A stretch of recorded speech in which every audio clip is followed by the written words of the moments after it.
Mahalakshmi cells, Shivaji Chowk, Ulhasnagar. Ulhasnagar में electronics का one stop store, जहां पर आपको मिलती हैं best deals. Air conditioners, air coolers, single and double door refrigerators, LED televisions, semi and fully automatic washing machines, deep freezers and veggie coolers. सबसे best deal, सबसे lowest दाम और loan and easy EMI available.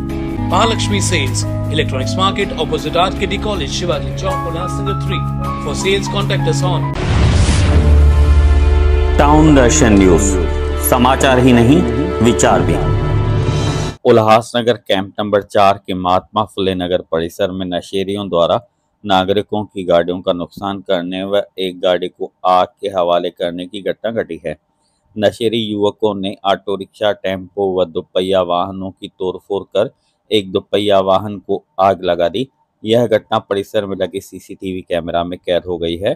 इस घटना से परिसर में भय का माहौल है। स्थानीय नेताओं व नागरिकों ने घटना को अंजाम देने वाले नशेड़ियों के खिलाफ पुलिस से सख्त कार्रवाई करने की मांग की है। काही वर्षापासून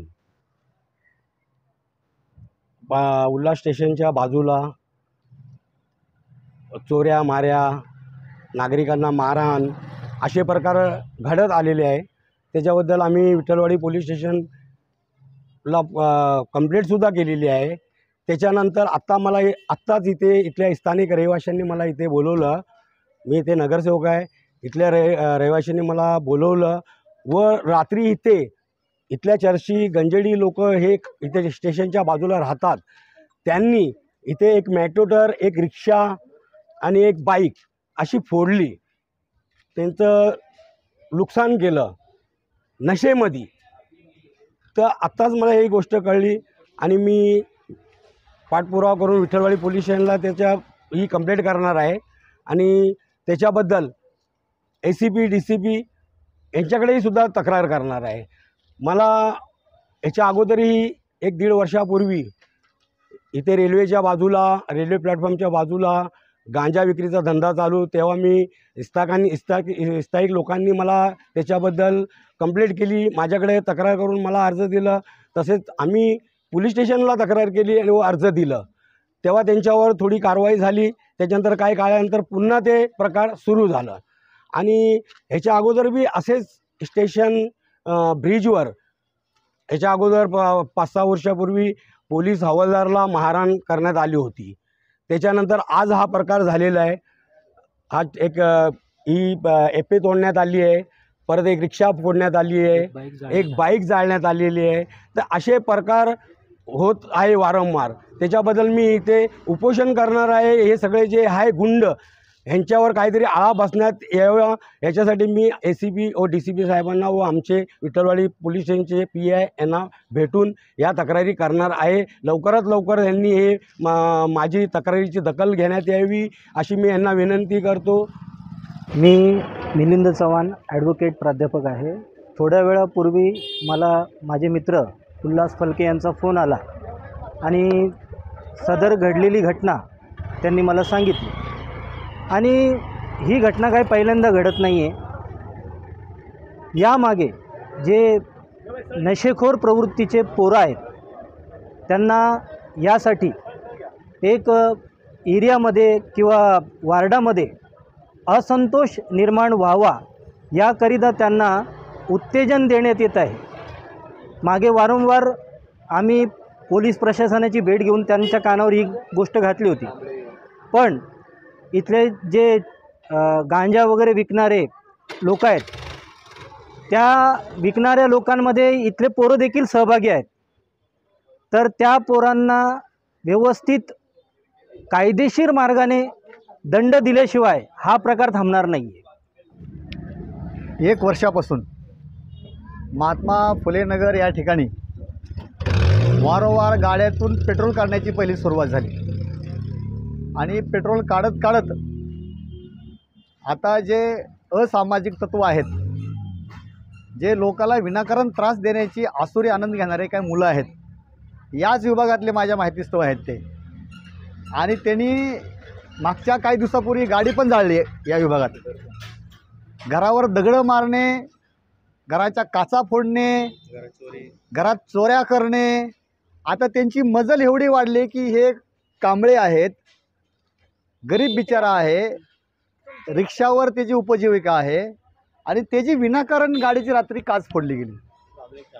त्याच्यानंतर पाठीमागे जी पिकअप गाडी आहे त्या गाडीची बी काच फोडण्यात आली. त्याच्यानंतर तिकडे एक ह्या ताईची बाईक आहे, त्या बाईकवाल्यांची पण काच फोडण्यात आली. म्हणजे आणि पोलीस प्रशासनाकडे वारंवार या घटनेची दाद बघण्यासाठी लोक जात असताना पोलिसाकडे त्या घटनेकडे बघण्याचं तेवढं सिरियसपणा पोलिसाकडे दिसत नाही. जर तेव्हाच एखादी घटना घडल्यानंतर त्यातला आरोपी शोधून त्याला तेव्हाच जर शिक्षा दिली असती तर आज हा प्रकार असं वाढत गेला नसता. आणि जे लोक करत आहेत त्या लोकांना असं लक्षात येतं की ह्याच्यामध्ये आपलं काय होऊ शकत नाही आणि ती टोळकी करून राहतात. तर अशा संघटित गुन्हेगाराला पोलीस प्रशासनाने आत्ता जर जागेवर जर त्यांना जर अडवलं नाही तर या घटनेतून अनेक मोठा अनुचित प्रकार घडू शकतो. तर माझी नम्र विनंती आहे की ताबडतोब यांच्यावर ॲक्शन करावी, अन्यथा आम्ही सनदशीर मार्गाचा अवलंबन करून यांना न्याय मिळण्यासाठी आम्ही आंदोलन तयार करू. म्हटलं तर आजचा जो प्रकार घडला त्या बाबतीमध्ये सकाळीच 7 वाजता पोलीस स्टेशनला आमच्या इकडचे ते कांबळे, बेबीताई आणि सतीश साहू यांच्या वाहनांबद्दल मी सकाळी पोलीस स्टेशनला सांगून त्या ठिकाणी निकम म्हणून एक कॉन्स्टेबल होते त्यांना सांगून त्या ठिकाणची पाहणी करण्याकरता पोलिसांना पाठवलं होतं. या अगोदरसुद्धा 5 जानेवारी 2025 आणि 22 मार्च 2025 ह्या दिवशीसुद्धा ह्या तारखा याच्यासाठी आठवल्या कारण आज हा सकाळी प्रकार घडला त्यामुळे ह्या सगळ्या तारखा आठवल्या. ह्या दिवशीसुद्धा स्थानिक ठिकाणी गाडीची जाळपोळ केली आणि त्याच्याबद्दल असलेल्या माणसांची नावंसुद्धा पोलीस स्टेशनला दिली होती. मुळात आता नगरसेवक कोणी नसल्यामुळे प्रशासनाच्या माध्यमातून हे काम चालतं आणि आम्ही स्थानिक कार्यकर्ते तिथे या सगळ्या गोष्टीसाठी आम्ही पाठपुरावा करत असतो. त्या ठिकाणी रेल्वे लाईन लगत असलेले चर्ची लोकांच्याबद्दल किंवा महात्मा फुले नगर म्हणजे ओटी चौकापासून भीम कॉलनीपर्यंत जाणारा रस्ता आहे त्या रस्त्यावर आपण बघितलं तर रात्री दुतर्फा गाड्यांची पार्किंग असते आणि त्या पार्किंगच्या आड तिथे दारूपीत लोक बसले असतात. एकही महिला शिवशक्ती जागृती कॉलनीमधली 14 नंबरची महिला त्या ठिकाणून त्या रस्त्याने जाऊ शकत नाही अशी कित्येक वेळा तक्रार पोलीस स्टेशनला केलेली आहे. आणि आज बघितलं तर काही लोक सांगण्याचा प्रयत्न करत आहेत की इथे असंतोष निर्माण होतोय. चौकामध्ये खुर्च्या टाकून बसायचं, रात्री तिकडे दारू पियाला बसायचं, ही बाहेरची कुठली पोरं आहेत. आज वार्डामध्ये फिरत असताना वार्डातल्याच मुलांची जर का तिथे चेहरे दिसत असतील तर आज जी सगळ्या संघटना ज्या याच्याविरुद्ध आवाज उठवत आहेत त्या लोकांनी याचा विचार करणं गरजेचं आहे की रात्री ह्या ठिकाणी कोण कोण फिरतं, कोण कोण तिथे उपस्थित असतं हे बघणं गरजेचं आहे. प्रशासनाच्या माध्यमातून आम्ही पोलीस स्टेशनला वारंवार तक्रार दिलेली आहे. आज सकाळीसुद्धा सगळ्यात पहिले तक्रार दिल्यानंतर तिरंगा रॅली होती, त्या तिरंगा रॅलीला मी इथे आलो आणि नंतर आता मला माहीत पडलं की बाबा त्या तिकडे आता पोलीस स्टेशननी सगळी इन्क्वायरी केलेली आहे. परंतु सकाळी 3-3 वाजेपर्यंत त्या ठिकाणी मुलं फिरत असतात आणि त्या एरियातलीच मुलं आहेत का दुसरी बाहेरची मुलं आहेत. कारण तिथे तर तुम्ही संध्याकाळी 7 नंतर तुम्ही कधीही जाऊन बघा, 7-8 नंतर त्या ठिकाणी काय परिस्थिती असते ती आजची परिस्थिती नाही आहे.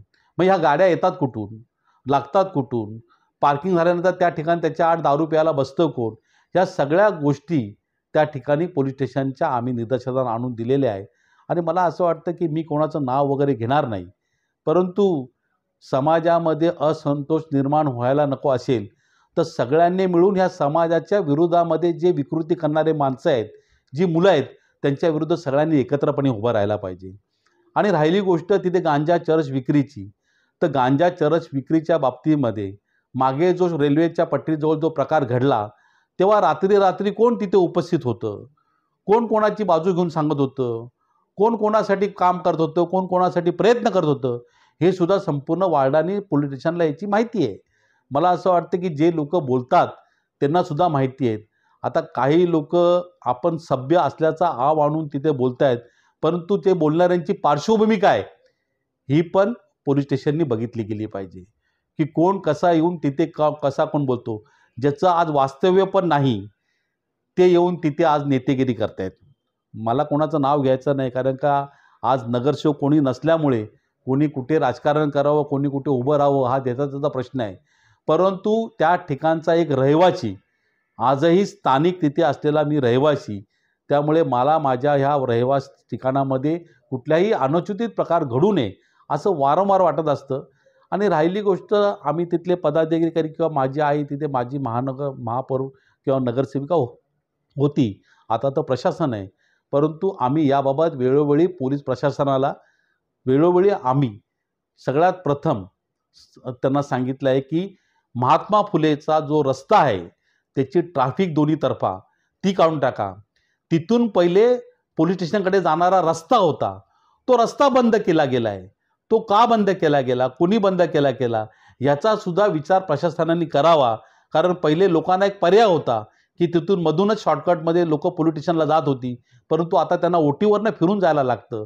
तर ह्या सगळ्यांच्या मागे कोण आहे, नक्की कोण हे काम करवतंय आणि कोण कोणाला आश्रय देते, कोण कोणाला स्टे देते.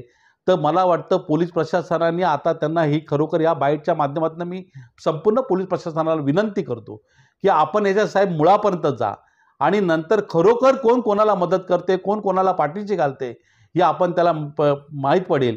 आणि गेल्या 4-5 महिन्यापासून एका बाईक जाळल्या प्रकरणामध्ये मी सातत्याने विठ्ठलवाडी पोलीस स्टेशनच्या माध्यमातून मी रोज सातत्याने त्यांना मी विचारतोय. आणि काल ही घटना घडली आणि याच्यामध्ये मला असं माहीत पडलं की CCTV फुटेजमध्ये काही मुलं दिसत आहेत, ती कोणाची नातेवाईक आहेत, ती कोणाची हितसंबंधित आहेत, ते कुठल्या ग्रुपबरोबर आहेत, ते कुठल्या संघटनेच्या बरोबर आहेत, याचा सुद्धा साहेबांनी तपास करावा. आणि मला असं वाटतं की जर का ह्या सगळ्या गोष्टी जर का बघितल्या तर आज जे आरोप करतायत त्या लोकांना माहीत पडेल की बाबा याच्यामध्ये नक्की काय चाललं. आज समाज मंदिराच्या माध्यमातून त्या ठिकाणी खुर्च्या टाकून बसून काय प्रकार घडतात हे सुद्धा पोलीस प्रशासनाने बघावं असं मला वाटतं. टाउन दर्शन न्यूज, समाचार ही नहीं विचार भी.